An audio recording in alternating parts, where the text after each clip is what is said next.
Yeah, welcome back and to the sixth lecture of flipped video. It's a design of concrete structures. And here today, in the last classes we have seen how to design retaining wall, especially the stem portion. And now we will solve a problem so that it will clear most of your doubts. See, this is one of the KTO problem. A cantilever retaining wall is designed to retain earth for a height of 4.5 meter. SBC of the soil is 180 kilonewton per square meter and unit weight of soil is 17.8 kilonewton per cubic meter. Coefficient of friction is given 0.6. Proportion the retaining wall and also detail and design the stem slab. Okay, so it is asked to design the stem slab alone and also the proportion the retaining wall, and you need to detail the reinforcement also. So the question is clear. It has to retain an earth of 4.5 meters. So the ground level, from the ground level it is given. Let us say this is the ground level, for example, because retaining wall cannot stand on the soil, I mean above the ground level, so there should be some excavation should be there. So let us say this is the ground level. From the above it is 4.5 meters. So the earth to be retained, meaning above the ground level only. So it is understood 4.5 meter. Okay, so given data, after the data given, let us write phi is 30 degree, gamma is 17.8, mu is 0.6, SBC is 180 kilonewton per square meter. So the first step is the proportioning. You know that you will find out all the dimensions of the retaining wall. That is the first step. So first you will find out this depth of foundation. So depth of foundation is SBC by gamma into Ka square, where Ka is 1 minus sin phi by 1 plus sin phi, which you will get 0.33.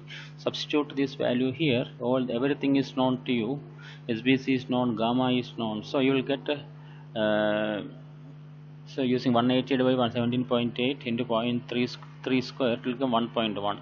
But minimum you are giving 1.5, so either 1.1 or 1.5 meter, whichever is higher. So let us say 1.5 meter. Okay, so this is 1.5 meter and height, this is 4.5. So total height will be h, 4.5 plus 1.5. This is 4.5, this is 1.5. So total is 6 meter I will get. H is equal to 6 meter. And the B at top, normally we take 200 mm, that's a constant. You take 200, even if you take 300 also nothing wrong in that. 200 is sufficient as the bending moment is 0 here. And D means the bottom width of the stem. It is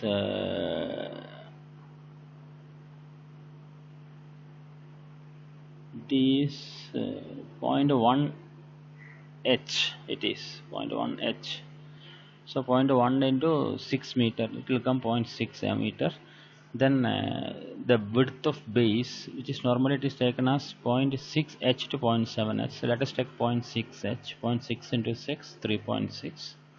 And the width of toe, so that is 1 by third of the base width. So 3.6 by 3 is equal to 1.2 meter.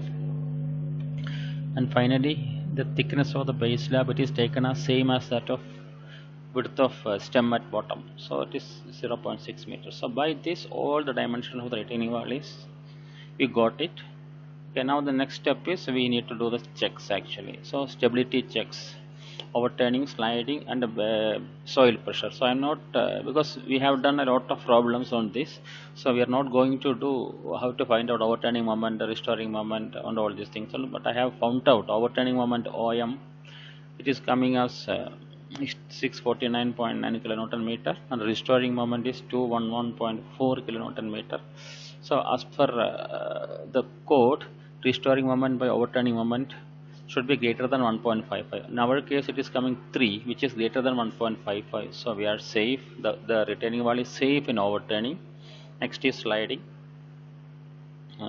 Sliding sigma, because the check for sliding is mu into sigma w divided by sigma ph. Sigma w already I have found out, it is 281 kilonewton. since it is we have done already all these things, I have not shown the calculations. I have just taken the final result. Sigma pH is equal to 105.73. So the sliding check you will get 1.59, which is greater than 1.55, safe. So in this case it is safe. If not safe, don't worry, you don't need to increase the size or everything. Just provide a shear key at the bottom, that's enough. Then soil pressure. So according to soil pressure, sigma max should not be more than SBC. Sigma max is found out as 109.2 kilonewton per square meter, which is less than SBC, which is 200. So this is safe. So this, we have passed the stability check also. Retaining wall is stable in overturning, sliding, and soil pressure.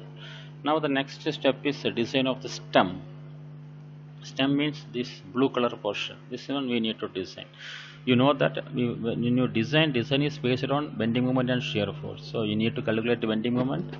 Then we need to perform some checks. Then we need to calculate shear force, and we need to perform some checks. That is how we do. So only thing we need to understand is the stem height is this much. So only this much soil only will create bending moment. So the soil pressure diagram will be like this. This will be 5.4. Don't take 6 meters, 5.4. Okay. So your soil pressure diagram will be like this. Height is 5.4 and bottom is Ka into gamma into 5.4. That is H1, 5.4. And this force will be acting at a distance h by 3 from the bottom. Okay. So we need to find out the bending moment. Bending moment is nothing but Ph1 into, we are taking bending moment to this portion, bottom. Correct. Here is a maximum. So Ph1 into this one 5.4 by 3, pH1 into h1 by 3. So pH1 means the total force. Total force is nothing but area of this stress diagram, pressure diagram. So half into B into H. So half into 0.33 Ka gamma 17.8 into 5.4 into H is 5.4 and the distance is 5.4 by 3. So you will get M is equal to bending moment is equal to 154. And you have to find out the factored moment. We are designing using limit state method. So 1.5, the load factor is 1.5. So 1.5 into 154 will give you 231. So we need to design the stem for a bending moment of 231 kilonewton meter. Okay. So the bending moment is over. Then what is next? Let us find out the area of steel. That is next step is finding out area of steel. So how do you find out area of steel? Normally it is very easy to find out using SP16. SP16 table C, page number 10. That this is one, this extract. For a 415 steel, mu limit by FCK BD square is 0.138. Otherwise mu is equal to 0.138 FCK BD square. From this D you can find it out. D is equal to root of mu by 0.138 FCK into B. Mu is 231 kilonewton.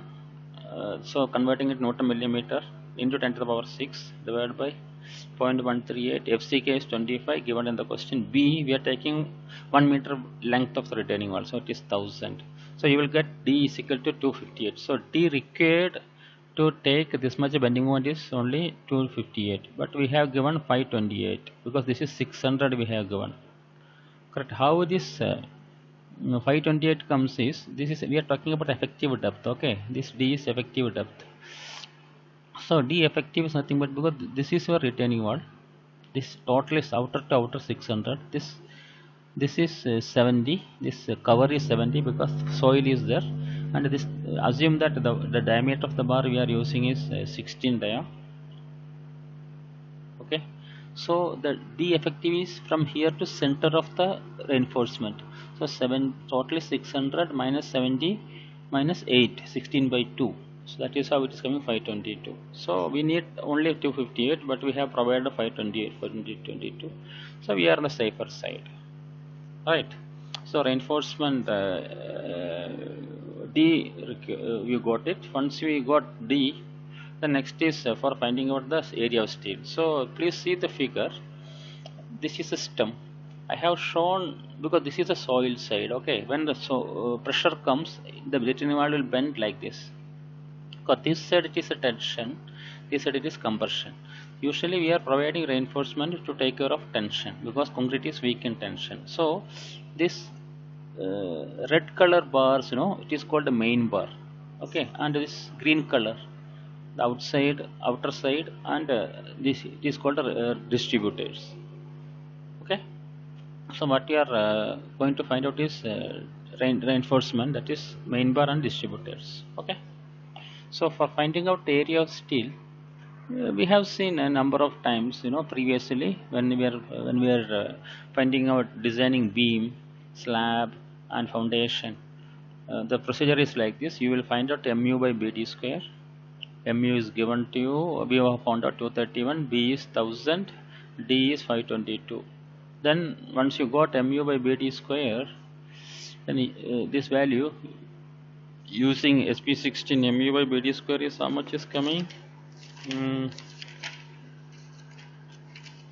Mu by bd square is coming as mu by bd square is 0.84 pt. Mu by bd square is 0.84. It is wrong.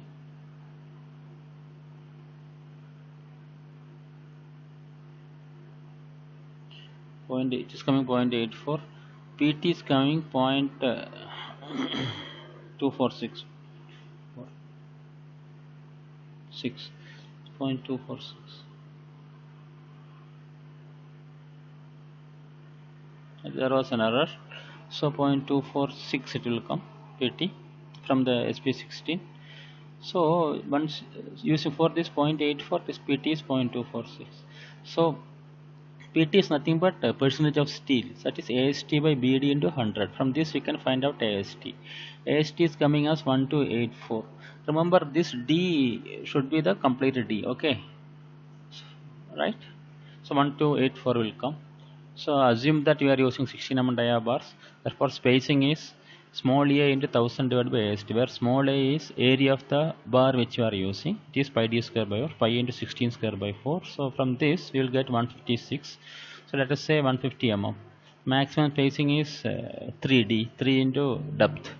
So 3 into 600 or 522. So it will be more than. So 150 is, we are safe. So the main bar we found out as 16 dia at 150 center to center. The next thing is distribution steel, which I told you. This green color steels, all are distributors. Distributors are given just to take temperature stresses and shrinkage stress. It doesn't take any bending moment normally. Distributor area, the area of steel for distributor is 0.12 percentage of the concrete area, 0.12 by 100 and 1000 into D. So remember here this D, because the top is 200, bottom is 600. Distributor we are providing the full length horizontally. So you should take the average, 322 it will come. So 200 is top, bottom is 600. So average is 400. So the effective will be minus 70 minus 8. 70 is for cover and 8 for the vertical bar. So total you will get 322. So that is how 322 comes. So it is coming 386 millimeter square. So okay, so the all AST for distributor is 386, but we have two phases, one phase here, another inner phase and outer phase, because of which AST in one phase will be half of this. So 386 by 2, it's equal to 193. So using 8 mm dia bars, as we have calculated before.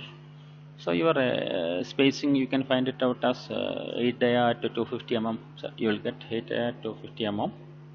Okay. Well, the final check is check for shear actually, because of the soil pressure there's a chance of shear failure also. The critical section for shear is at a distance D from the face of the face of the base slab. Here this red color line that you are seeing, that is what the critical section. So we need to find out the shear force at this location. So for making the shear force, for finding out the shear force, we need to find out this pressure diagram will be like this, this much height, which is 5.4 minus 0.6. This is 0.6 D. It is a 4.8. Okay. So let us find out the shear force. This is Ka into gamma into H. H is 4.8. So this is the area of the triangle will give you the shear force. So half into Ka gamma into 4.8 into 4. So you will get it as 67. So since it's we are designing this in limit state method, so Vu okay, factored load is 1.5 into factored shear force is 1.5 into V, which is 101.5 kilonewton, and the shear stress is nothing but force into area, that is Vu by B into D. So in this case, you see retaining wall is going for a greater length, so we will take only 1 meter. So Vu divided by 1000. We take 1000 DC. DC means depth at the width of the stem at this point. Okay. So we see the top width is 0.2. It is see the cross section of a stem. Top is 0.2, bottom is 0.6. This is DC.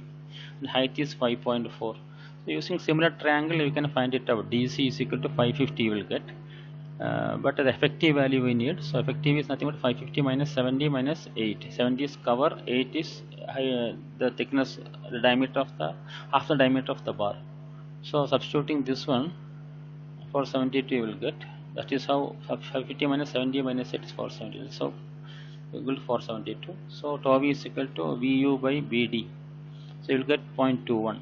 0.21 is the shear stress induced in that. So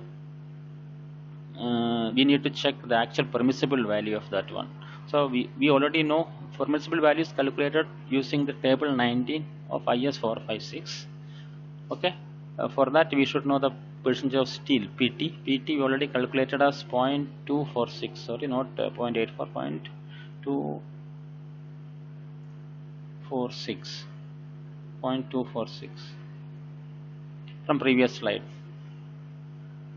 Where is that? 0.246. PT 0.246. Okay. So the shear stress induced is actual shear stress is 0.21 only. The permissible value is 0.36. So we are safer side.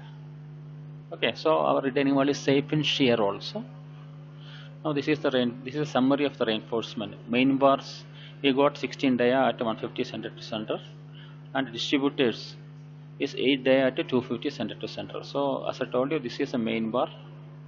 Distributor are this one. All are 8 dia at 250 center to center. So one thing we should know, should think over it is, because see in this the maximum bending moment will be at the bottom. As you go up, the bending moment diagram will will reduce. It will come to 0. So you don't need to provide all these 16 dia bars to the top. Okay, so we can curtail the bars. So this is the curtailment details. 50% bars we can curtail at a distance h by 3 from the bottom. So total is 5.4. 5.4 by 3 is 1.8 meter. You can curtail 50% bars. Remaining 50% you can curtail at 2h by 3 here. Okay, so this is the curtailment details. This is how we do. Hope this is clear. Thank you.